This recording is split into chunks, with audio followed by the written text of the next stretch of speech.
Well, I came home and I spent 14 months in combat.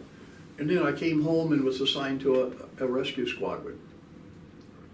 The Air Force, during the war, and it started during the war, but after the war, they kept it. They kept the Air Force Air Rescue Service. And they were positioned in various places around the country. I think there were about 8 or 10 different locations across America that had Air Rescue Service, Air Force Air Rescue Service. And we had different airplanes, many of these airplanes up here, that we used to search for lost airplanes and that sort of emergencies. It was sort of an emergency type thing.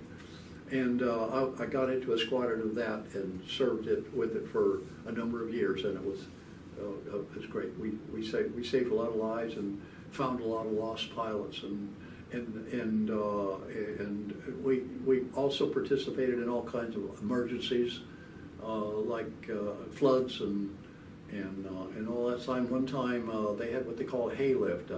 They had a severe winter across the midsection of America, and all the cattle were dying because it was so cold.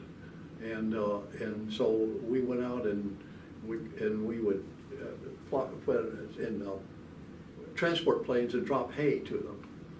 Everything was frozen. The whole Midwest was frozen over, and so there wasn't that much they could do. So we took our larger birds and flew out and dropped hay out the back of the door.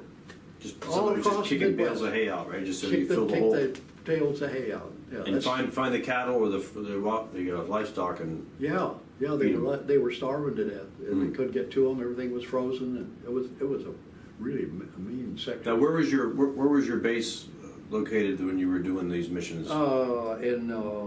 We were stationed in Fort Bragg, not Fort Bragg, Fort Lewis. Oh, Fort Lewis near Seattle, Lewis, just outside of Seattle. Actually, Tacoma, right? The Air Force Base was called McCord Air Force Base at the fort there, and I was in that for 5, 6, 7 years, I guess, and enjoyed it very much. It was great work. Yes, you were doing good work, and we found a lot of lost people and ships at sea that crashed and blah blah blah.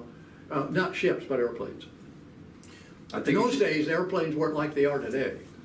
And every once in a while one would crash. The technology then was different than the technology today. So we went out, we would go out, and I'll show you a picture later. But we had a boat that's strapped underneath a B-17, and we would fly out to a ship that's in distress, or an airplane that had gone down in the Pacific Ocean, and drop that big boat on. It was on a big bunch of parachutes, and then the people who got out of the wrecked airplane would crawl into the boat, and we did that. We did that several times, and then we would go to missing airplanes and that sort of thing.